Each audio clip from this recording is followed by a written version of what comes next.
রাজশাহী বিশ্ববিদ্যালয় কেন্দ্রীয় ছাত্র সংসদ রাকসু নির্বাচনে সহসভাপতি বা ভিপি পদে প্রতিদ্বন্দ্বিতা করতে যাচ্ছেন এক নারী শিক্ষার্থী। তার নাম তাসিন খান। তিনি বিশ্ববিদ্যালয়ের শিক্ষা ও গবেষণা ইনস্টিটিউটের 2020-2021 শিক্ষাবর্ষের শিক্ষার্থী ও বৈষম্য বিরোধী ছাত্র আন্দোলনের সাবেক সমন্বয়ক। রাকসুর 63 বছরের ইতিহাসে এখন পর্যন্ত 14 বার ছাত্র সংসদ নির্বাচন হয়েছে। তাতে বিজয়ীদের তালিকা পর্যালোচনা করে দেখা যায় ভিপি ও জিএস পদে কোনো নারী ছিলেন না। বিশ্ববিদ্যালয়ের সংশ্লিষ্টরা দাবি করছেন রাকসুর ইতিহাসে তাসিন খানই প্রথম নারী ভিপি প্রার্থী হিসেবে লড়বেন। আমরা দেখেছি যে নারীরা যখনই সম্মুখ সারিতে আসে, সেটা যেই ক্ষেত্রেই হোক না কেন, তারা মারাত্মকভাবে প্রথমে তো সাইবার অ্যাটাকের শিকার হয়, সাথে কিছু নিরাপত্তা ইস্যু আসে।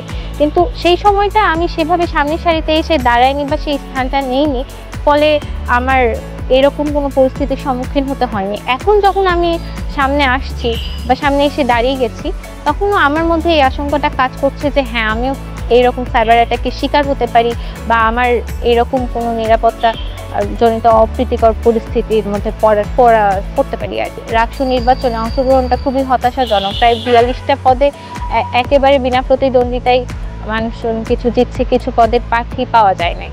তো এই ক্ষেত্রে সবচেয়ে বড় আমাদের ব্যর্থতা হচ্ছে আমাদের প্রশাসন, আমাদের নির্বাচন কমিশন সহ আমাদের, যে 35 বছর পর একটা রাষ্ট্র নির্বাচন হচ্ছে, খুব স্বাভাবিকভাবে এইটা কি, কেন, কিভাবে, এইটার গুরুত্ব, এইসব আমরা বুঝতে অক্ষম থেকে গেছি, আমরা বুঝাতে পারিনি।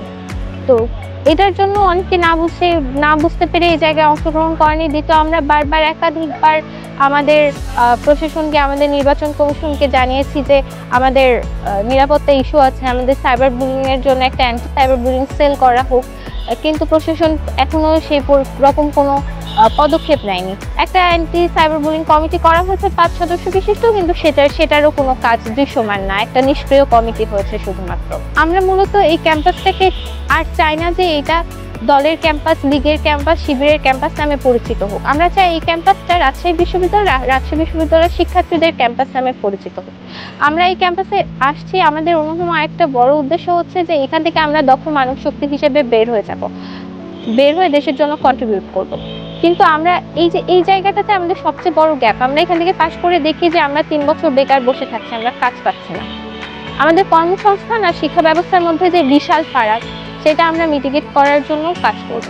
আমি যখন আমার নির্বাচনে অংশগ্রহণ করার বা ভিপি পদে দাঁড়ানোর সিদ্ধান্ত নিই, তখন আমি বিভিন্ন কথা শুনি। ইভেন এখনো পর্যন্ত আমার কাছে খুব টিপিক্যাল কিছু কথাবার্তা আসে। যেমন আমাকে বলা হয় যে রাজশাহী বিশ্ববিদ্যালয়ে কখনোই শীর্ষ পদে নারী নেতৃত্ব মেনে নেওয়া হবে না।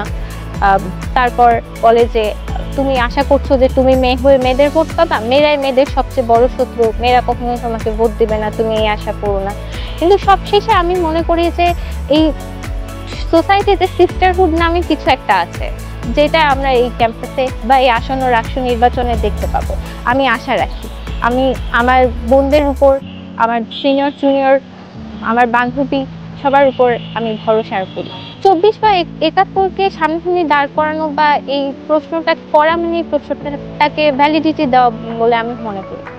এই 71 আমাদের পরিচয়, আমরা বাংলাদেশি হিসেবে পরিচিত হচ্ছি 71। এখানে কোনো প্রশ্ন থাকতেই পারে না। 71 আর 24 একই ধারায় বাঁধা বা একই সূত্রে গাঁথা। এখানে কনফ্লিক্ট দাঁড় করানোর মতো কিছুই নাই। আর এই প্রশ্নটাকে বারবার সামনে নিয়ে আসা বা এইটা রিলেটেড প্রশ্ন তোলা এইটাকে ভ্যালিডিটি দেওয়া। 71কে আর 24কে মুখোমুখি দাঁড় করানো নিজেদের ক্ষতি করা বলে আমি মনে করি। জাতি হিসেবে নিজের ক্ষতি করা, নিজেদের অপমান করা।